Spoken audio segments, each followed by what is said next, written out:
Então, vamos lá, ó. Vamos falar um pouquinho da habilidade. Essa é a nossa última habilidade, a quarta e última habilidade essencial, tá? Então, olha só. Reconhecer a importância de organizações, ó, organizações e movimentos sociais na defesa da legislação, das legislações e ações de proteção ambiental, tá? Então, essa é a nossa habilidade essencial. E aí eu trouxe mais duas aqui, porque essas duas conversam, né? Essas duas encaixam nessa habilidade principal aqui, e também já é uma retomada de recuperação. Eu vou levar em consideração o que vocês estão fazendo agora, também já é uma recuperação aí, quando a gente for fazer o quinto conceito, né? O quinto conceito, gente, é a quinta nota no ano, é quando a gente pega as 4 notas dos 4 bimestres, né? Faz lá a conta final, e aí para vocês terem uma nota no ano de cada disciplina isso acontece. Então, eu vou levar em consideração aqui que vocês estão, quem precisou, né? Quem está precisando, quem ficou com nota baixa lá no primeiro bimestre, eu vou ter um olhar diferente quando vocês fazerem a atividade agora bem feita. Fala, opa, o aluno fez uma atividade bem feita do quarto bimestre, mas também eu estou levando em consideração, já que ele foi bem, eu vou dar uma ajuda lá no primeiro bimestre. Por quê? Porque eu estou retomando algumas habilidades, tá? Que era do primeiro bimestre, nesse caso do terceiro, né? Aulas passadas eu pus habilidades de suporte de segundo bimestre, então eu vou levar em consideração tudo isso aí, tá bom? Por fechamento da nota no ano de vocês, tudo bem? Então, vamos lá, ó. Então, a gente vai aí reconhecer a importância de organizações e movimentos sociais. Então, quando eu falo organizações, são organizações ligadas, por exemplo, à ONU, né? Como é que a ONU, ela atua nessa questão do meio ambiente? E os movimentos sociais, né? Como que eles atuam na defesa do meio ambiente? Aqui eu estou falando de ONGs, né? Então, as ONGs são movimentos sociais e as organizações, eu estou me referindo à ONU, tudo bem? E aos governos também, tá? Na defesa de uma legislação e também de ações, né? Ações de proteção do meio ambiente. Como é que eles vão atuar para criar leis, para fazer algumas ações, colocar em prática algumas ações para defender o meio ambiente, tudo bem? Então, reconhecer a importância disso é a habilidade, tá? Aqui na habilidade de suporte do primeiro bimestre, a gente vai analisar situações de representatividade de ordem mundial. Quando eu falo ordem mundial, a gente está relembrando aí, é como o mundo está organizado hoje, em termos de países que mandam, países que são mandados, quem é que pode mais, quem é que pode menos, quem dita as regras no mundo hoje. Então, a gente sabe que existe aí algumas potências mundiais. O que essas potências mundiais estão fazendo para proteger o ambiente? Qual é a opinião delas sobre a questão do meio ambiente, né? Então, por isso que encaixa aqui dentro dessa discussão. E aqui, ó, associar padrões de desenvolvimento econômico, ou seja, né, os países que são mais desenvolvidos, eles poluem mais, poluem menos, né? Os países que são mais desenvolvidos, eles têm uma capacidade maior de criar um sistema, controle preventivo do que os países mais pobres. Quem sofre mais com a questão do meio ambiente? É os países pobres, é os países ricos? Então, são essas questões que a gente vai discutir aí ao longo da nossa aula, tá bom? Né, a gente precisa voltar um pouco no tempo e contextualizar toda essa questão ambiental, tá? Então, temos aqui o contexto histórico, vamos dar uma olhadinha no contexto histórico, tá? Vamos falar um pouquinho de como essa questão ambiental começa a aparecer para a sociedade. Até porque nem sempre o homem foi preocupado com essas questões, nem sempre, tá? Então, temos aqui, ó, os problemas ambientais estiveram presentes desde que o ser humano começou a interferir de forma significativa e contínua na natureza, né, nos ecossistemas e tal. Sempre existiu aí o problema ambiental. Agora, quando é que o homem vai olhar para essa questão com mais cuidado, né, falar, opa, calma aí, né, estamos interferindo, isso é problemático, né, então, não foi, foi bem recente, na verdade, do ponto de vista histórico, ele é bem recente essa preocupação, tá? Então, ó, após o advento aí da Revolução Industrial, 1750, a interferência humana nos ecossistemas intensificou-se. A gente viu isso aí, né? E a partir do uso da máquina a vapor, do carvão mineral, né? O aumento da produção, as indústrias passaram a acelerar o processo de interferência no meio ambiente, né? Extrair mais recursos para fabricar, né? Porque o processo de fabricação é mais rápido do que feito à mão. Tudo bem? Então, isso acelera as transformações aí no meio ambiente. Contudo, só em meados do século XX, eu estou falando de 1950, a partir de 1950, 1960, aí, tá bom? A questão ambiental foi colocado em discussão no âmbito internacional. Olha que coisa, né? Então, temos aqui, há pouco tempo atrás, se eu falar 1950, não é muito tempo atrás, se a gente pensar em termos de história humana, né? É pouquíssimo tempo. Só em 1950 as questões passaram a ser discutidas no âmbito internacional, né? Um órgão falou, não, peraí, vamos convocar as principais lideranças mundiais para discutir o meio ambiente. Foi pouco tempo. Então, ó, qual que é o marco principal aí?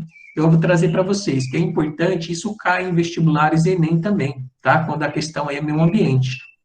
Olha aqui, ó, Clube de Roma, tá? Isso aqui não é time de futebol não, viu, gente? Ó, Clube de Roma, tá? Esse Clube de Roma aqui, eu vou explorar ele um pouquinho mais aqui para frente, tá? Mas foi um marco importante o surgimento desse grupo de pessoas lá em 1971, eles se reuniram em 68, mas em 1971 eles divulgaram um relatório, né? Esse relatório foi resultado de estudos, pesquisas, e esse relatório tinha o título de Os Limites do Crescimento. Olha que interessante, né? Ou seja, o crescimento econômico mundial tinha limites. Por quê? Porque estava afetando o meio ambiente, de acordo com esse relatório. A gente vai discutir ali na frente. O que mais que foi importante na questão ambiental no nível global, né? Conferência das Nações Unidas sobre o Meio Ambiente, ó, aconteceu um ano depois que esse relatório foi publicado, né? Isso causou um alvoroço mundial aqui em 71. Tanto é que em 72 a ONU, né? A ONU vai convocar uma reunião, uma Assembleia Geral, convocando as principais lideranças aí para discutir essa questão aqui ambiental, tá? Então é importante. Depois disso, a ONU vai, em 20 anos depois, né? A ONU vai convocar uma outra reunião importante, em 1992. E essa daqui, ela vai ser extremamente importante, porque enquanto aqui na primeira reunião convocada pela ONU, a questão ficou mais no falar, aqui vai criar soluções e caminhos para resolver as problemáticas climáticas, tudo bem? Os problemas climáticos aí. Então, essa reunião aconteceu aqui no Rio de Janeiro, a gente vai explorar ela aqui também. Muito bem, vamos se debruçar aí sobre a questão do Clube de Roma. Vamos ver direitinho como é que, que foi esse Clube de Roma, como ele se organizou, o que ele produziu e qual a consequência dele para o pensamento ambiental de 1970 para cá. Olha aqui, ó, que interessante, né?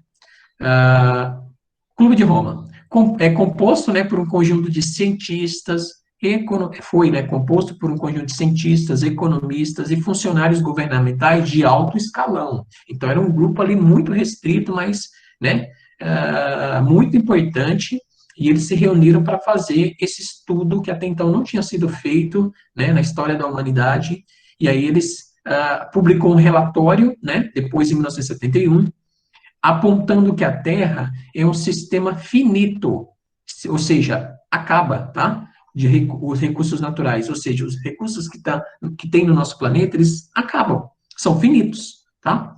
E aí, e que estaria prestes a entrar em colapso caso não diminuísse o crescimento econômico mundial. Então, eles colocaram assim, é o seguinte, ó, a Terra é um planeta com recursos finitos. E no ritmo que está sendo explorado, esses recursos estão sendo explorados, devastação, uso da madeira, né, retirada de floresta para extrair minérios, né, cobre, ferro, prata, ouro, enfim, né, a poluição dos rios, tudo isso está causando um desastre ambiental sem precedentes e que uma hora esses recursos vão acabar e se a gente não fizer nada, né, vamos ter problema. Então, foi um discurso, assim, até meio que exaltado na época, né? E aqui, ó, para evitar o colapso, foi o que ele que apontou no relatório, né? Para evitar o colapso, seria preciso gerenciar globalmente, ó, não é mais cada país ali fazendo do seu jeito, não. Se o sistema planetário, né, se é no planeta todo, se é na Terra inteira, então é preciso criar ações que vão surtir efeito no nível global, tá? Então, é preciso gerenciar globalmente o crescimento da população, né? Porque eles apontavam que, ó, quanto mais gente nasce, mais precisa produzir alimento, né? Mais devastação vai acontecer. Então, o controle da população, tá? Para evitar o esgotamento dos recursos naturais. Então, eles falavam assim, ó, para a economia não ter que extrair mais recursos da natureza e aí prejudicar o meio ambiente, temos que controlar a população, tá? Então, esse era um pensamento aí da época. Apresentava, portanto, aí uma visão apocalíptica, né, do sistema global, ou seja, o sistema econômico ele ia entrar em colapso caso continuasse naquele ritmo, e também ensejou a ONU a convocar, ou seja, estimulou, né, estimulou a ONU a convocar uma conferência sobre essa temática. Foi o que aconteceu no ano seguinte. Em 72, a ONU vai convocar aí as principais lideranças mundiais para discutir essa questão global. Ou seja, tudo, né, aconteceu aí a partir do Clube de Roma. Então, guarde esse tema, Clube de Roma, com relatório Os Limites do Crescimento, e é muito importante essa temática dentro de uma questão aí ambiental na prova de Enem e vestibulares, tá? Então, vamos dar uma olhadinha, então, o que, que a ONU aprontou aí, né, em 1972. Vamos ver o que, que é essa conferência da ONU aí. Olha aqui, ó. Em 1972, essa reunião, essa assembleia, né, foi realizada na cidade de Estocolmo, que é a capital da Suécia, é um país lá da Europa, né, que é muito ligado a essas questões ambientais. Então, foi realizado lá. Esse foi o primeiro evento organizado pela ONU para discutir de maneira global as questões ambientais. Então, a ONU tinha sido criada pós Segunda Guerra Mundial, né, lá em 48, mas em 72 ele vai fazer a primeira reunião com o tema ambiental. Olha que interessante, né? E aí, ó, discutiu o quê? As consequências da degradação do meio ambiente. Então, foi discutido lá várias pautas nesse sentido, né? Abordou aí as políticas de desenvolvimento humano, como que a gente faria para os países se desenvolverem sem degradar o meio ambiente, né? A Conferência de Estocolmo também inaugurou a Agenda Mundial de Discussões Ambientais. Foi a partir dali que agora vai ficar aí em todos os países essa discussão, a criação de leis que vão proteger o meio ambiente. Se vocês olharem, por exemplo, fazer uma pesquisa rápida sobre legislação ambiental no Brasil, vocês vão ver que a maioria das leis brasileiras foi criada a partir de 1970. Por que isso? Coincidência? Não. Porque o Brasil foi um dos principais participantes aí, né, dessa reunião aqui, ó, em 72, tá? Então, o Brasil abraçou a causa, o Brasil é tido, né, como um país, assim, de natureza também, lá fora, visto lá fora pelos outros países, assim, também, né? Então, o Brasil abraçou essa causa e muitas leis foram criadas a partir daquela época, né? E, pasmem, né? Saibam que o Brasil tem uma das legislações mais modernas do mundo, quando diz respeito à questão ambiental. Mas a gente sabe o nosso problema, né? É que ninguém cumpre essas leis aí. Mas a legislação brasileira é uma das mais modernas, né? Que mais protege o meio ambiente no mundo, tá? Então, aqui, ó. Após a sua realização, a ONU criou o Programa das Nações Unidas para o Meio Ambiente. O PNUMA, olha aqui o PNUMA aqui, ó. Programa das Nações Unidas para o Meio Ambiente. Esse programa aqui, ele é permanente, né? Ele atua sempre, ele é um órgão dentro da ONU que vai cuidar só das questões do meio ambiente, tá?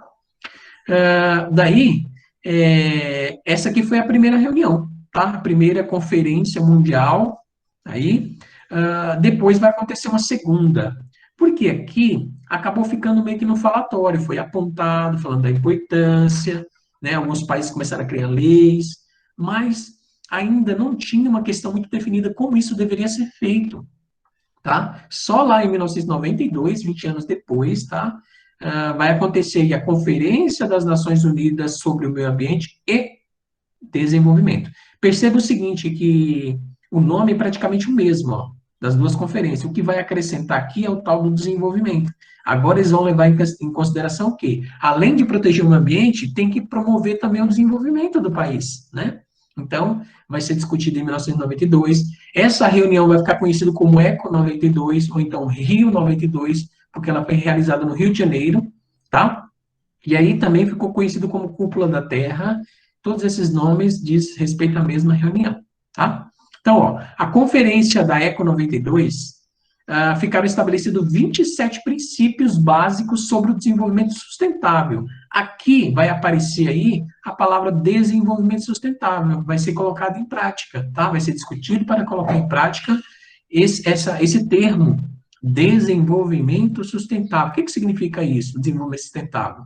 Significa que, ó, população atual pode usar os recursos da natureza, né, para atender às necessidades, desde que as gerações futuras também possam utilizar recursos para atender suas necessidades. Ou seja, devemos usar, mas devemos preservar também, né? Ou seja, usar com consciência, né? alterando a natureza o mínimo possível. Para isso, a gente tem que criar aí tecnologias, criar procedimentos, né, práticas de modo a viver, atendendo às necessidades, sem alterar tanto o meio ambiente. Tudo bem? Essa é o que significa aí a questão do desenvolvimento sustentável. Foi lançado a tal da Carta da Terra, que focava nas questões ambientais, sobretudo nas melhores condições de vida no planeta. Então, foi criado um documento específico para melhorar condições de vida. Lançamento da Agenda 21, ó, definida como um instrumento de planejamento para a construção de sociedades mais sustentáveis, né? Então, aquele termo lá de química verde, aqueles telhados verdes lá, né? A questão das energias limpas, como energia eólica, energia solar, tudo isso aí está dentro dessa questão da Agenda 21, ou da questão das sociedades sustentáveis, né? Que gastam o mínimo possível dos recursos naturais. Concilia métodos de proteção ambiental, justiça social e eficiência econômica, ou seja, né, tentando gastar o mínimo possível e degradando o mínimo possível. Tudo bem? Então, foram as duas principais reuniões que a ONU fez, tá? Em 72, outra em 92, e a partir disso isso sempre ficou, tá? Sempre vai ficar aí, até hoje existem esses encontros, tá? Sobre a questão do meio, para discutir a questão do meio ambiente. Legal? Então, gente, esse é a questão do contexto histórico sobre a questão ambiental. Vocês podem perceber que nem sempre o homem se preocupou com o meio ambiente, pelo contrário, antes ele achava que se tivesse uma situação lá de uma área com muita vegetação, eles achavam que eram lugares selvagens, né? Que para que tivesse progresso era preciso derrubar tudo, toda a vegetação, construir cidades, prédios altos, né? Áreas urbanizadas, isso era sinônimo de progresso para eles. Mas aí, com o tempo, eles perceberam que não é bem assim, tá? E que devemos não mexer tanto no equilíbrio da natureza, tá? Então, vamos falar um pouquinho, então, das organizações e dos tratados que foram feitos nessa época para tentar aí preservar o meio ambiente, tá? Vamos lá, ó. A primeira organização que eu gostaria de falar é a ONU, tá? A ONU. Então, a ONU atua por meio de seu programa ligado ao meio ambiente, né? Que é o tal do PNUMA, Programa das Nações Unidas para o Meio Ambiente. Tem o tal do IPCC, que todo ano eles produzem relatórios sobre a questão das mudanças climáticas, então é mais focado no clima. Então, são diversos cientistas trabalhando nesse IPCC, painel intergovernamental sobre mudanças climáticas. Temos o protocolo de Kyoto, né? Foi um protocolo também criado, é como se fosse assim, ó, comportamento, qual é a regra de comportamento que os países devem ter para diminuir a emissão de CO2. Então, foi um protocolo criado, tá? Lógico, a gente vai ver um pouquinho aqui na frente, né, o protocolo de Kyoto, que nem todos os países aceitaram esse protocolo aí. Temos também a Agenda 21, que a gente vai ver com detalhes, e a Agenda 2030, olha, estamos sobre essa aqui agora, tá? Agenda 2030, vai até o ano 2030 aí. E, além dessas organizações, vamos falar também das ONGs, tá? O que é uma ONG, por que elas foram criadas, qual o papel delas na proteção do meio ambiente, tá? Então, vamos lá para o IPCC aqui primeiro, vamos ver direitinho o que é isso aí. Olha aqui, ó. O IPCC, que é esse painel intergovernamental aí, é um órgão composto por representantes de 130 países, a gente sabe que tem por volta de uns 200 países no mundo, né? Então, a maior parte aqui faz parte, ó, desse IPCC aqui, fazem estudos regulares sobre o clima, tá? Demonstraram que, ó, vamos ver aí os relatórios publicados por eles, né? Demonstraram que as mudanças climáticas se devem à ação humana. Ó, até então tinha-se a ideia de que essas mudanças climáticas fossem do ciclo natural do planeta, que passa por mudanças, sim, né? Mas ele percebeu que as mudanças que estão acontecendo agora e no ritmo que ela está acontecendo é a consequência da ação humana, sobretudo através da emissão de gases, né, como o dióxido de carbono, o óxido nitroso, né, o metano, que causam efeito estufa, tá? O IPCC estima que até o fim deste século, né, a temperatura, ou seja, até, né, 2100 aí, a temperatura deve subir entre 1,5 a 4 graus, gente. Isso aqui é muito, porque estou falando de temperatura média do planeta. Temperatura média do planeta é por volta de 23 graus e meio, né? Então, existe um equilíbrio nos ecossistemas com essa temperatura. Se eu mexo nessa média, daí vai causar um desequilíbrio nos ecossistemas, tá? O grupo também calcula que o derretimento das camadas polares, né, das calotas e as camadas polares, podem fazer com que os oceanos se elevem até 18 entre 18 e 58 centímetros até 2100. Ó, mais de meio metro aqui, ó, tá? Mais de meio metro. Isso aqui vai causar grandes problemas aí em áreas litorâneas, né? Sobretudo aquelas cidades que se localizam em áreas no litoral, tá? A estimativa aí do IPCC é que mais de 1 bilhão, olha o problema, né? Mais de 1 bilhão de pessoas possam ficar sem água potável, né? Por conta do derretimento do gelo no topo de cordilheiras. Ou seja, aqueles rios que são formados, né, das montanhas, né? Porque a água está congelada lá no topo da montanha e ela vai descendo, né? Quando chega o verão, essa neve vai deixar de existir, portanto, o rio também vai deixar de existir. E aproximadamente 1 bilhão de pessoas, ó, 1 bilhão de pessoas vai ter problema com água, tá? Temos aqui também, ó, o IPCC, para o IPCC, os países poderiam diminuir os efeitos maléficos do aquecimento global, estabilizando em um patamar razoável as emissões de gás carbônico até 2030, ou seja, se começar a controlar aí essas emissões, né, vai fazer com que não tenhamos esse cenário mais catastrófico em 2100, né? Então, porque assim, ó, até 2030 você controla, isso vai ter uma consequência depois. Então, se controlasse, não teríamos tanto problema, tá? Lógico, isso teria um custo aí no PIB mundial, porque se você deixa de usar o carvão, o petróleo em grande escala, você mexe com a economia, né? Então, o PIB mundial diminuiria aí 3%, ou seja, reduziria o crescimento econômico, mas, por outro lado, estaríamos preservando o meio ambiente, certo? Então, esse aí é o tal do IPCC. O protocolo de Kyoto, né, de forma simples aqui, primeiro, essa palavra Kyoto pode aparecer com K, tá, gente, ou com Q, porque aqui é usado mais internacionalmente, né, a cidade de Kyoto no Japão, tá? Para a gente aqui no português fica com Q. O protocolo de Kyoto é um tratado internacional para a redução da emissão de gases que produzem o efeito estufa. Eu falei, quais são? CO2, o metano, o óxido nitroso, né? São gases de efeito estufa e tem a capacidade de prender calor na atmosfera. Foi assinado por vários países em 1997, na cidade de Kyoto, no Japão. Os países que assinaram tal documento se comprometeram a reduzir, ó, tá vendo, a emissão de gases, aproximadamente a 5%, né? Ou seja, vamos reduzir 5% do que a gente está poluindo, que já é uma ajuda grande, né? Só que entrou em vigor em 2005, ou seja, ele foi lançado em 1997, né?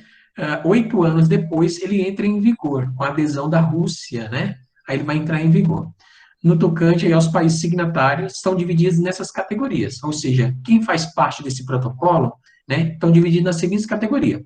Países que assinaram o protocolo, falaram, estou assinando, né? E os países que ratificaram.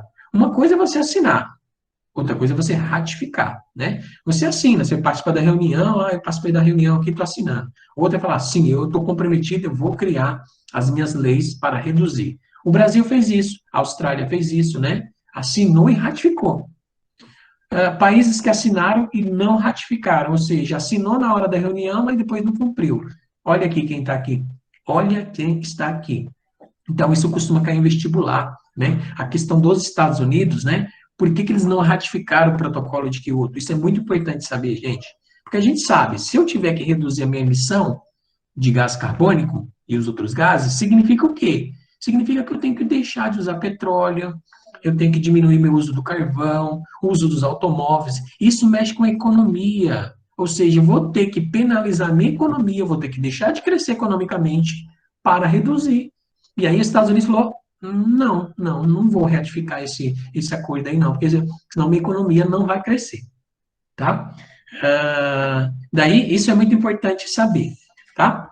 Então, olha aqui, ó, países que não assinaram e não ratificaram o protocolo. Então, temos aqui alguns países que nem assinou e nem ratificou, né? Países que não assumiram nenhuma posição no protocolo. Temos aí alguns também. Só para vocês saberem, tá, que nem todos os países participam dessas questões, dessas discussões no mundo. Cada um é livre aí para, né, fazer o que quiser. Cada um é independente. O protocolo de Kyoto foi um marco mas insuficiente para a redução das emissões, sobretudo pela ausência dos Estados Unidos. Estados Unidos, gente, é o maior poluidor do mundo. Por isso que ele era importante estar presente nessa época, né? Agora ele foi superado pela China, mas era o maior poluidor do mundo. Ainda continua sendo um dos maiores, né? Então, tá aí o protocolo de Kyoto. Agenda 21. O que é essa tal da Agenda 21? Pode ser definida como um instrumento de planejamento para a construção de sociedades sustentáveis, ou seja, é um grupo de ações, de metas, né, para fazer com que a sociedade se desenvolva, até cresça economicamente, mas de maneira que você consiga também proteger o meio ambiente. Então, são ações. É como se fosse uma carta cheia de indicações ali do que deve ser feito, como deve ser feito, e aí, para melhorar o meio ambiente e também não atrapalhar a economia. Tá? Foi assinado aí por 179 países em 92, lá naquela reunião que aconteceu no Rio de Janeiro, né, organizado pela ONU. Objetivo de promover aí novos padrões de desenvolvimento sustentável agora. Você pode continuar crescendo, só crescer protegendo o meio ambiente, tá? Esse documento aí apresenta 41 capítulos, organizado em 4 sessões, tá? Então, é um documento bem extenso, quem tiver curiosidade aí, ó, ele tem quase 400 páginas, tá?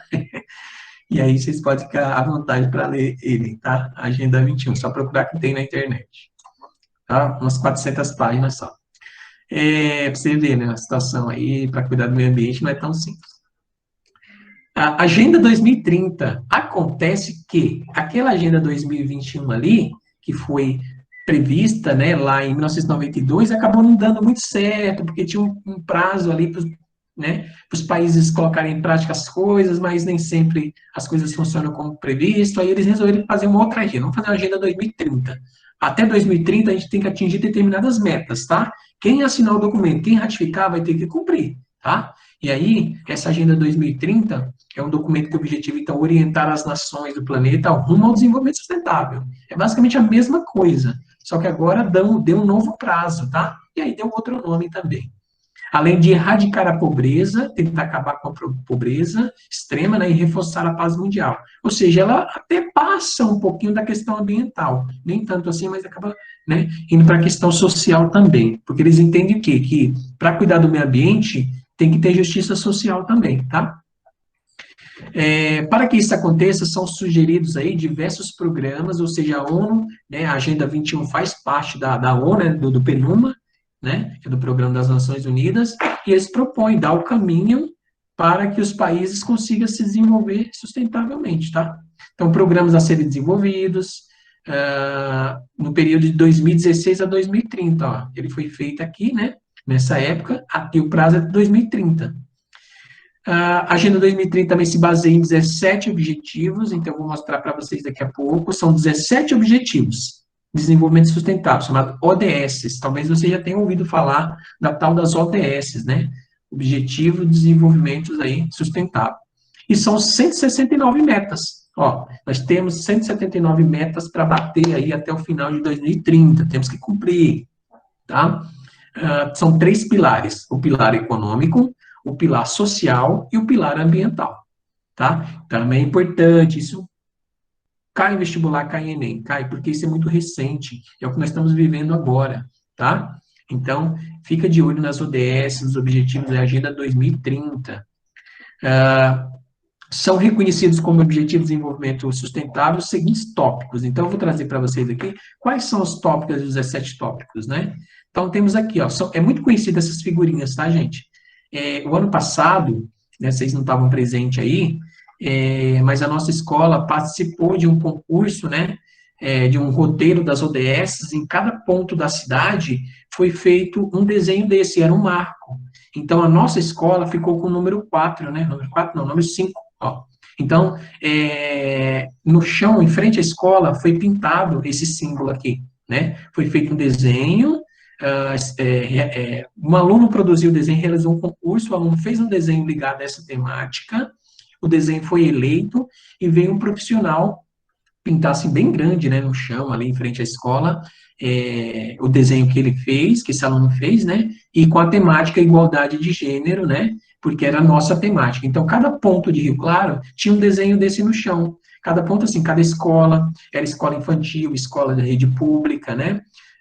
Alguns espaços na cidade, cada um desses tinha um símbolo. E aí eles fizeram um roteiro depois com bicicletas, andando, passando em cada ponto desse. Foi interessante. Então, a nossa escola era o ponto 5, tá? Então, temos aqui, ó, a erradicação da pobreza, né?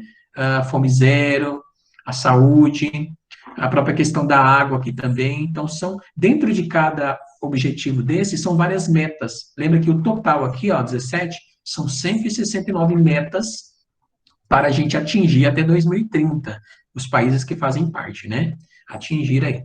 Tudo bem? Então, essas são as ODSs, os símbolos e os objetivos, tá? E aqui, isso aqui faz parte das organizações, né, aí da ONU, proposto pela ONU, e aqui as ONG agora são sociedade, a sociedade organizada, sem a questão do governo envolvido, né, são as próprias pessoas que se organizam para defender o meio ambiente, são as ONGs, tá? Como é que elas atuam no meio ambiente? Vamos lá. Então, ó, o papel das ONGs é fundamental para conseguir benefícios sociais ou ambientais para o planeta, ou seja, a população se organizando para defender. Elas atuam no terceiro setor, dando atenção às lacunas deixadas pelo Estado. Muitas vezes o Estado, quando eu digo Estado, é o governo, tá, gente? O governo estadual, o governo federal, no caso, o presidente, né, dos diversos países do mundo. Às vezes eles não dão muita atenção a essa proteção, né? Haja visto as queimadas que tiveram aí também, né, como elas foram tratadas. Então, por isso que as ONGs acabam aparecendo, que a população pensa, se o governo não está dando conta, vamos nós então fazermos alguma coisa, né? Vamos arregaçar as mãos aí, vamos tentar fazer alguma coisa pelo planeta. Então, eles acabam criando esse grupo de pessoas para defender o meio ambiente. Então, essas são organizações não governamentais. Então, aqui, ó, eu trouxe algumas para vocês de âmbito internacional, tá? Muito famosa é o Greenpeace, tá? O Greenpeace, ela atua no mundo inteiro, é bem enorme essa ONG. Temos a WWF também, que é enorme, atua no mundo inteiro, inclusive no Brasil. A Fundação SOS Mata Atlântica é uma ONG brasileira, tá? Atua aí em defesa da floresta, das florestas brasileiras, não só da Mata Atlântica, mas da floresta amazônica também, qualquer bioma brasileiro, tá? Tem a Fundação Gaia também, que atua no mundo, é muito grande. O Instituto Acatu, né? Também atua bastante no Brasil, é uma ONG brasileira, e tem atuado bastante também. Então, é só algumas, são dezenas aí, tá? De ONGs que existem no Brasil e no mundo, para não dizer centenas. Tá, então, temos aqui esse segundo ponto aí, as organizações e os tratados. Para a gente finalizar a nossa aula aqui, vamos para esse último tópico aqui, ó, que é a questão da degradação do meio ambiente, tá? A degradação ambiental. Vamos levantar alguns pontos aí. Olha aqui.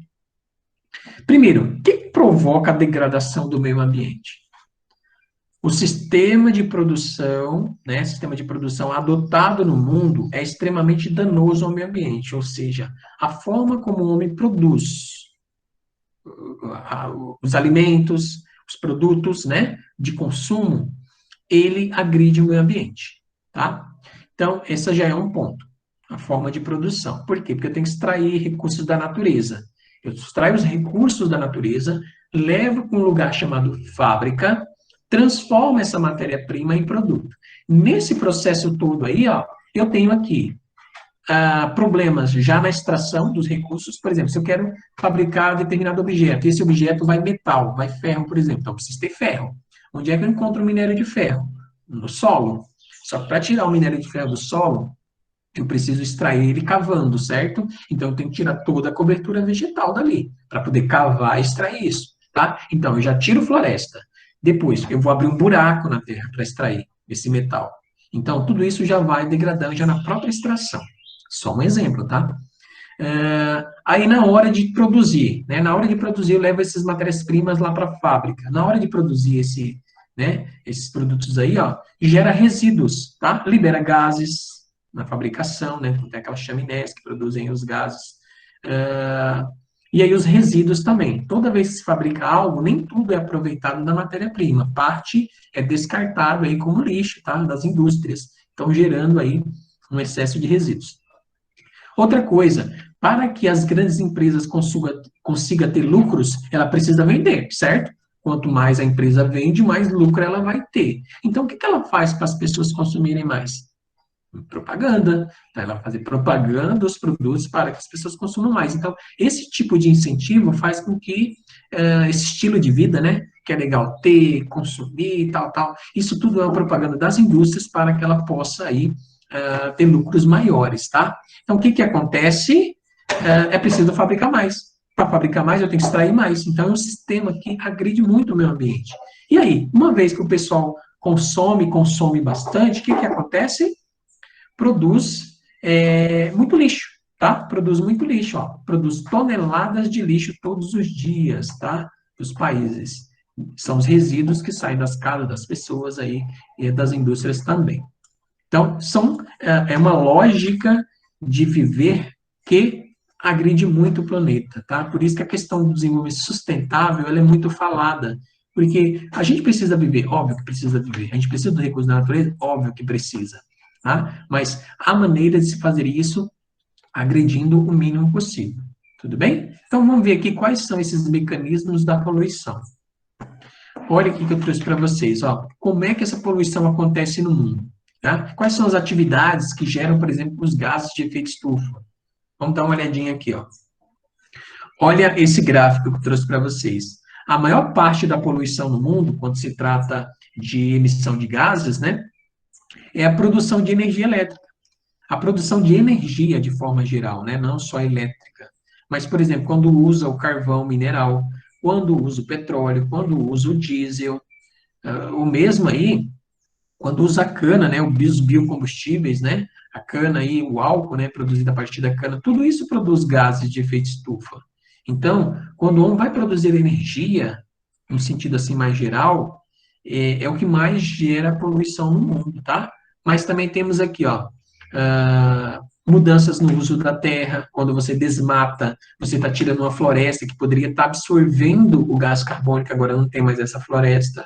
A questão da agricultura também, porque ela produz aí, né? Quando a vegetação, a própria agricultura, quando ela é extraída lá, quando retira os recursos da natureza, sobra as plantas mortas. Vou dar um exemplo, né? Soja. Quando você faz a plantação de soja, o que que interessa na plantação de soja? Não é o grão, mas o que faz com o resto dessa planta? Né? Essa planta ela vai ficar lá sobre a superfície depois gerando aí quando ela morre, né? Gerando, liberando gases também, tá? Então, toda essa produção aqui altera no equilíbrio dos ecossistemas, tá? Então, temos aqui, ó, destaque a energia. Vamos dar uma olhadinha nessa energia aqui, como é que acontece isso. Olha aqui, ó, combustão de outros combustíveis, além aí do petróleo, né? A questão do transporte, o uso de automóveis com base em gasolina, óleo diesel, as próprias manufaturas, né? Temos aí as indústrias também poluindo, e também a geração de eletricidade. Não é comum no Brasil, por isso que às vezes vocês pensam, mas como que alguém usa carvão mineral para gerar energia? Como que alguém usa petróleo para gerar energia? Porque no Brasil, gente, não é tão comum. O Brasil usa mais a hidroeletricidade, tá? Aquela energia que é gerada por hidrelétricas, ou seja, aproveita o curso da água para gerar energia elétrica. Mas tem países que não é assim, tá? Tem países aí que usam o carvão, que usam o petróleo, né? Com os geradores, a termoelétrica usa carvão, usa petróleo para gerar energia elétrica. O país lá não tem tantos rios assim para gerar energia elétrica, então eles acabam usando outra forma. Isso polui muito, muito, tá? Então, tá aí, então, uma das formas de poluição, de liberação de gases, na questão da poluição no mundo, tá? Vamos dar uma olhadinha agora nos países, né? Quem é que mais polui no mundo aí? Quem são esses países e por que isso acontece? Vamos lá, ó. De forma geral, os países com o maior grau de desenvolvimento, isso é importante vocês saberem, tá? Os países de forma geral. Os países com grau maior de desenvolvimento são os que mais poluem. Aí por que isso, né? Por que os países mais desenvolvidos são os que mais poluem? Bom, é porque ele tem uma capacidade maior de transformação da matéria-prima, ou seja, ele é mais industrializado, ele usa mais energia, tá? Tem mais automóveis, tem um poder de consumo maior. Então, tudo isso acaba gerando, produzindo, por exemplo, mais lixo. Né? País que consome mais, gera mais lixo, certo? País que consome mais, tem a maior capacidade de uso de energia, e a gente sabe que a energia polui, tudo bem? Então, os países que têm um grau de desenvolvimento maior são também os que mais poluem. Os países classificados como emergentes também, ó. Temos que tomar cuidado aqui que os emergentes, né, são aqueles países que estão num grau de desenvolvimento mais acelerado, porque a gente pode pensar assim, ó, países ricos desenvolvidos, países emergentes e países pobres, né? Então, esses países emergentes aqui também eles têm uma grande capacidade de poluição, tá? Porque eles estão se industrializando muito rapidamente, usa fontes de energias que não são renováveis, normalmente usa lá o petróleo, usa o carvão mineral, eles não têm uma capacidade ainda, né, de riqueza para investir, por exemplo, em energia solar, energia eólica, em tecnologias mais avançadas são energias mais limpas, né? Então, eles acabam poluindo bastante por isso também. Então, vou mostrar para vocês aqui a espacialização, onde é que estão esses maiores poluidores no mundo. Olha aqui, emissão de CO2, tá? Esse mapinha aqui é de emissão de CO2. Temos aqui os Estados Unidos, né? Aqui está colocando a América do Norte de forma geral, mas aqui dentro é os Estados Unidos, porque ele é disparado o maior poluidor. Temos a Europa como um todo aqui, tá? E a Ásia, tá? Porque os outros continentes, a América do Sul, África e a própria Oceania, têm uma capacidade menor de poluição, tá? Os países que estão aqui nessa região, por exemplo, o Brasil, no caso aqui, usa muito energia hidrelétrica, tá? Que não polui em termos de CO2. Dá estrago ambiental também? Sim, produz impacto ambiental, só que não CO2, tá? As hidrelétricas não produzem CO2. Então, temos essa situação no mundo aqui, as regiões que mais poluem no mundo em termos de CO2. Vamos dar uma olhadinha na outra figura aqui, ó. Esse gráfico aqui nos mostra os três principais poluidores no mundo, tá? Emissões de CO2 também. Então, temos aqui, ó, olha aqui esse azul, os Estados Unidos, certo? Ao longo do tempo, ó, de 1959 até 2015, esses dados. A gente percebe que os Estados Unidos vinha sendo o maior poluidor do mundo até mais ou menos em 2005, quando a China ultrapassa os Estados Unidos, né? E ultrapassa bastante na questão de poluição. Por quê? Porque a China vem crescendo economicamente nesses anos aqui, ela vem crescendo absurdamente, né? Até que ela dá um salto enorme, e a gente sabe, quanto mais industrializado é o país, quanto maior o poder de consumo de sua população, mais ela vai consumir, mais vai gerar lixo, mais vai poluir. Então, a China passa por um desenvolvimento aqui, ó, desenvolvimento econômico, crescimento econômico, portanto, vai passar a poluir também. E até ultrapassa os Estados Unidos e hoje é o maior poluidor do mundo. Tá? A Índia também é um país emergente, assim como a China, no grupo dos emergentes, tá? Vem aqui, ó, crescendo a sua poluição, tá? E até ultrapassa os Estados Unidos também. Lógico, esses dados é só de até 2015, tá? Então, há algumas diferenças aqui até 2020. Tudo bem? Mas, no geral, continua assim ainda. Então tá aí os três principais poluidores. Olha esse mapinha aqui, gostaria de mostrar para vocês. Aqui é a produção de toxicidade, né? Essa toxicidade aqui é mais geral, não é só gás carbônico. É relativa a tudo que se produz, né? O quanto ele polui o ambiente aí, o seu país, tá? Então, temos aqui, por exemplo, esses que estão com cor mais escura, e eu já vou pedir para vocês analisar que tipo de mapa é esse aí, né? É um mapa que tem uma certa ordem. Então, determinado fenômeno, olha aqui a gradação de cores, né? Do mais claro para o mais escuro. Temos aqui, ó, países produtores de petróleo, nessa região, né? Países que utilizam muito carvão mineral. Aqui também, países que utilizam muito petróleo e carvão mineral, né? Então, são países que são, digamos assim, os mais tóxicos, né? Se é que a gente pode colocar dessa maneira. Mas é nível de toxicidade, menos e mais, tá? Esse mapinha é legal também para a gente ver onde é que está a toxicidade no mundo aí. O Brasil tem que estar tranquilo aqui. Aqui, por último, a questão vou voltar aqui, desse mapinha que eu queria mostrar para vocês, que é o mapa do lixo. Olha que interessante, mapa do lixo. Então, está destacado aqui alguns países, né? São 5 países em destaque, esses 5 maiores produtores de lixo no mundo, tá? Lixo, gente, são os resíduos descartados, né, que a sociedade não utiliza mais, e você descarta aquilo tudo é lixo, independente dos materiais que estão ali. Então, quem está em primeiro lugar? Olha aí, ó, Estados Unidos, né? Primeiro lugar como um grande poluidor aí, tá? Temos aqui depois a China, não é para menos, né? Estados Unidos e China dominam a questão comercial no mundo, econômica no mundo hoje em dia. Temos a Índia, e aqui também é devido ao número da população, né? O Brasil, gente, é em quarto lugar como o quarto maior poluidor, ou produtor não, produtor de lixo no mundo, tá? E aí a Indonésia, porque tem uma grande população também. É o quinto maior país em população, sexto país, né, em população. Então temos aqui um grande produtor de lixo também. E eu gostaria de destacar o quê? Acúmulo de lixo no oceano. Olha aqui, ó. Acúmulo de lixo no oceano.